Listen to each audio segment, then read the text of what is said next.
કોણ બનશે મુખ્યમંત્રી, હરિયાણામાં કોની સરકાર, જમ્મુ કાશ્મીરમાં કોની સરકાર અને બંને રાજ્યોમાં કોણ હશે મુખ્યમંત્રી. મતગણતરી શરૂ થઈ ચૂકી છે. જમ્મુ કાશ્મીરની 90 બેઠક, હરિયાણાની પણ 90 બેઠક, બંને રાજ્યોની મતગણતરી શરૂ થઈ ચૂકી છે. સ્વાભાવિક રીતે જ હરિયાણાની અંદર સ્પષ્ટ બહુમતી કોંગ્રેસને મળશે તેવા એક્ઝિટ પોલ હતા અને એ જ પ્રકારે શરૂઆતી જે વલણ જાણવા મળી રહ્યા છે, કેમ કે બેલેટ પેપર પોસ્ટલ બેલેટની મતગણતરી શરૂ થઈ તેની અંદર કોંગ્રેસ 32 બેઠક ઉપર આગળ છે, જ્યારે બીજેપી 13 બેઠક ઉપર આગળ છે. હરિયાણાની અંદર કોંગ્રેસને શરૂઆતથી જ લીડ મળતી નજરે પડી રહી છે. જે એક્ઝિટ પોલ હતા ઠીક એ જ પ્રકારે કોંગ્રેસને 32 બેઠક, એટલે કે જો કોંગ્રેસની સરકાર બને તો 10 વર્ષના વનવાસ બાદ કોંગ્રેસને ફરી એકવાર હરિયાણામાં સત્તાનું સુકાન મળી શકે છે.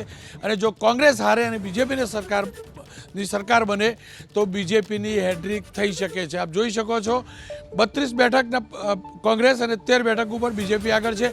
જમ્મુ કાશ્મીરની પણ મતગણતરી શરૂ થઈ ચૂકી છે. 370ની કલમ હટાવ્યા બાદ પહેલી ચૂંટણી અને જમ્મુ કાશ્મીરની અંદર કોંગ્રેસ 13 બેઠક ઉપર આગળ છે તો બીજેપી 8 બેઠક ઉપર આગળ છે. તમામ એક્ઝિટ પોલની અંદર ત્રિશંકુ વિધાનસભાના સંકેત મળી રહ્યા હતા જમ્મુ કાશ્મીરમાં, પરંતુ હરિયાણાની વાત કરી લે તો હરિયાણાની અંદર બીજેપી કરતાં કોંગ્રેસને મોટી, એટલે કે ઘણી મોટી બળત શરૂઆતમાં જ મળતી દેખાઈ રહી છે. થોડીક મિનિટોમાં જ આપ ટેલી જોઈ શકશો અને ટેલીની અંદર સતત પરિવર્તન થઈ રહ્યું છે, કારણ કે અત્યારે જે મતગણતરી ચાલી રહી છે તે તમામ બેઠકો ઉપર એક સાથે બંને રાજ્યોની અંદર 90 બેઠક ઉપર પોસ્ટલ બેલેટની મતગણતરી શરૂ થઈ રહી છે. લગભગ 15 મિનિટ બાદ ઈવીએમની મતગણતરી શરૂ થશે, પરંતુ શરૂઆતના વલણની અંદર કોંગ્રેસ હરિયાણામાં 32 બેઠક તો બીજેપી 14 બેઠક ઉપર આગળ છે. ટેલી સતત બદલાઈ રહી છે. જમ્મુ કાશ્મીરની પણ એ જ પ્રકારે ટેલી બદલાઈ રહી છે. કોંગ્રેસ 10, બીજેપી 8, પીડીપી 1 અને અધર્સ 2, એટલે કે જમ્મુ કાશ્મીરમાં શરૂઆતમાં જ કાંટાની ટક્કર લાગી રહી છે. સરકાર બનાવવાનો ચોક્કસથી કોંગ્રેસને પણ અપેક્ષા હોય, બીજેપીને પણ અપેક્ષા હોય, પણ હાલ લાગી રહ્યું છે હરિયાણાની અંદર કોંગ્રેસ માટે ચોક્કસથી સારા સમાચાર છે. સવાર કોંગ્રેસની, મંગળવારની સવાર કોંગ્રેસ માટે મંગળમય સમાચાર લઈને આવ્યું છે. જમ્મુ કાશ્મીરમાં ચોક્કસથી કાંટાની ટક્કર છે. એકદમ શરૂઆતી આ વલણ છે. આપ ટેલી જોઈ શકો છો. હરિયાણા 50 બેઠકના વલણ આવ્યા છે. 32 બેઠક ઉપર કોંગ્રેસ આગળ, એટલે કે 64% બેઠક ઉપર, માફ કરજો 70% બેઠકો ઉપર કોંગ્રેસ આગળ છે. બીજેપી માત્ર 14 બેઠકો ઉપર આગળ છે.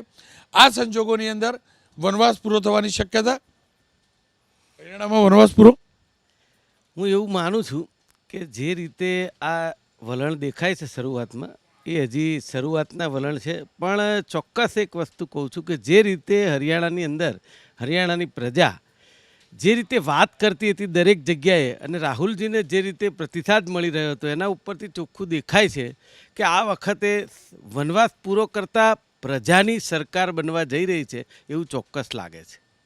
પ્રજાની સરકાર એટલે તો આમ આદમી કહેવાય. આમ આદમી તમારી જોડે નહોતું. હરિયાણાની જે પ્રજા છે 10 વર્ષથી જે રીતે કંટાળી છે, મોંઘવારીને બેરોજગારી તો છે જ, પણ અનેક તબક્કે કંટાળેલી પ્રજાને આ એક તક મળી છે. સવારના હરિયાણાથી સારા સમાચાર નહીં, પરંતુ જમ્મુ કાશ્મીરમાં કાંટાની ટક્કર. તમને લાગે છે કાશ્મીરમાં 370 હટાવી ત્યારબાદની પહેલી ચૂંટણી, ત્યાં પરિણામ સારા મળશે? આ એક આખું એ આપણે ઓવરઓલ જોઈએ તો બહુ સારું એક પોઝિટિવ જેસ્ચર છે કે 10 વર્ષના સમય બાદ કાશ્મીરના લોકો આ રીતે મુક્ત મને વોટિંગ કરે છે. આ ખૂબ એક સારી વાત છે અને આનો શ્રેય ચોક્કસપણે ભારતીય જનતા પાર્ટી, અમિત શાહ સાહેબ અને નરેન્દ્ર મોદીજીને પણ જાય છે, કારણ કે 370ની કલમ હટાવવા જેવું એક જે મહત્ત્વનું પગલું છે અને ત્યારબાદની આ ચૂંટણી છે, તો ચોક્કસપણે આની અંદર જનતા પણ જે વિશ્વાસ છે તે ભારતીય જનતા પાર્ટી પર મૂકશે અને ભારતીય જનતા પાર્ટીને ત્યાં વોટ શેર અને બીજા પણ સમર્થન જે છે જનતાનું એ મળી રહેશે એવું ચોખ્ખું આપણને દેખાય છે, સ્પષ્ટ રીતે દેખાય છે. હરિયાણામાં ચોક્કસથી પછાડ દેખાઈ રહ્યો છે, પરંતુ જમ્મુ કાશ્મીરમાં અપેક્ષા? રોનકભાઈ, આજનો આ ચૂંટણીના પરિણામનો દિવસ ખૂબ મહત્ત્વનો છે ભારત માટે અને દુનિયા માટે, કેમ કે હરિયાણાની અંદર હેટ્રિક કરવાની વાત છે, સાથે સાથે કાશ્મીરની અંદર પુનઃ લોકશાહીનું પ્રસ્થાપન કરવાનો વિષય છે અને મજબૂત લોકશાહીના દર્શન એ કાશ્મીરમાં આપણે જોઈ શકીશું. જમ્મુ અને કાશ્મીરમાં ફ્રી એન્ડ ફેર ઇલેક્શન થયા છે. આજની તારીખે ઇલેક્શન કમિશન ઉપર કોઈ આક્ષેપ નથી. આ ચૂંટણીની અંદર ભારતનો વિજય થવાનો છે. કાશ્મીરમાં ચોક્કસથી ભારતીય જનતા પાર્ટી આગેકૂચ કરી રહી છે અને હરિયાણામાં પણ આપ ધીરે ધીરે જોશો આ વલણ જોતા ભારતીય જનતા પાર્ટી હેટ્રિક કરશે. હરિયાણામાં વનવાસ પૂરો લાગી રહ્યું છે હાલ શરૂઆતમાં. ચોક્કસથી હરિયાણાની પ્રજાએ જે 10 વર્ષ આમના શાસનમાં જે હાલાકી ભોગવી છે, તમે જોજો ખાલી મતદાન કરવા માટેના જે ઇન્ટરવ્યૂ છે ને લોકોના જોજો, પાણીની સમસ્યા, બેરોજગારીની સમસ્યા, ખેડૂત આંદોલનમાં આટલા બધા લોકોના મૃત્યુ અને એ પણ કારણો વગર. એટલે આ બધી બાબતો હરિયાણાની પ્રજાએ સાંખી છે અને એ પરેશાન થઈ છે બેરોજગારીથી ને બધાથી. એટલે હવે કંટાળીને કોંગ્રેસને 100% આ વખતે વિજય અપાવશે. લોકસભાની ચૂંટણીમાં ધારા પરિણામ કદાચ બીજેપી માટે નહોતા, ત્યારબાદની આ બે મહત્વના રાજ્યોની ચૂંટણી, આ પરિણામ દેશની રાજનીતિ ઉપર શું અસર લાવશે જે પણ આવે તે? ચોક્કસપણે આમાં એમ કહી શકાય કે જે મોદીની લોકપ્રિયતા છે એમાં ચોક્કસપણે ઘટાડો થવા જઈ રહ્યો છે કે જે એક વન મેન શો તરીકે આવતા હતા અને મોદીના નામે જ વોટ મળતા હતા. અહીંયા આપણે જોઈ શકીએ છીએ કે પ્રજા ખૂબ જ સમજુ થઈ ગઈ. અલબત્ત એની લોકપ્રિયતા વૈશ્વિક દ્રષ્ટિએ હજુ પણ ઓછી નથી થઈ, પરંતુ જે રીતે આ કાર્ય થઈ રહ્યું છે અને એમાં ખાસ કરીને હરિયાણાની હું વાત કરું તો હરિયાણામાં એવી વસ્તુઓ છે કે એમાં એક તો ખેડૂત આંદોલનનો પ્રોબ્લેમ હતો, એ ઉપરાંત જે બ્રિજભૂષણનો કેસ હતો કે જેમાં વિનેશ ફોગટ હતું, એ કાર્ય પણ એમાં કરી ગયું. અને બીજું કે અહીંયા ઘણી બધી સમસ્યાઓ હતી. મનોહરલાલ ખટ્ટરને હલાવીને નયબ સિંહ તે મોકલા ચીફ મિનિસ્ટર તરીકે, એમાં પણ મતાંતરો હતા. અને બીજું એક ખાસ મહત્ત્વનું કે જે આપણે રામ રહીમ ને છૂટા મૂક્યા પેરોલ ઉપર, અલબત્ત એને બાગપતથી જ બધું ટેકનોલોજી તરીકે એને સંભાળ્યું છે કે એને 9 બેઠક પરનું પ્રભુત્વ છે. તો જે ભાજપે એનું ગણતરી કરી હતી એ અહીંયા ઉલટી દેખાય છે, કારણ કે અહીંયા કારણ કે ભાજપના પક્ષમાં પણ એ બાબતમાં મતમતાંતરો હતા. એનો ફાયદો કોંગ્રેસને જવા થઈ રહ્યો છે. કોંગ્રેસ ચોક્કસપણે અત્યારે લીડ કરી રહી છે. પણ જમ્મુ કાશ્મીરની આપણે વાત કરીએ તો અહીંયા એક મહત્ત્વનું ફેક્ટર જમાતે ઇસ્લામી છે કે જે પ્રતિબંધિત સંગઠન છે, જે અનલોફુલ તરીકે એને રાખેલું છે, પરંતુ એને પોતાના 33 ઉમેદવારોને ઊભા રાખ્યા છે. એમાંથી જો 8 થી 16 પણ ઉમેદવાર એના ચૂંટાઈ જાય તો અલબત્ત ત્યાં પણ સત્તામાં ઘણી બધી ગડબડ થઈ શકે એમ છે.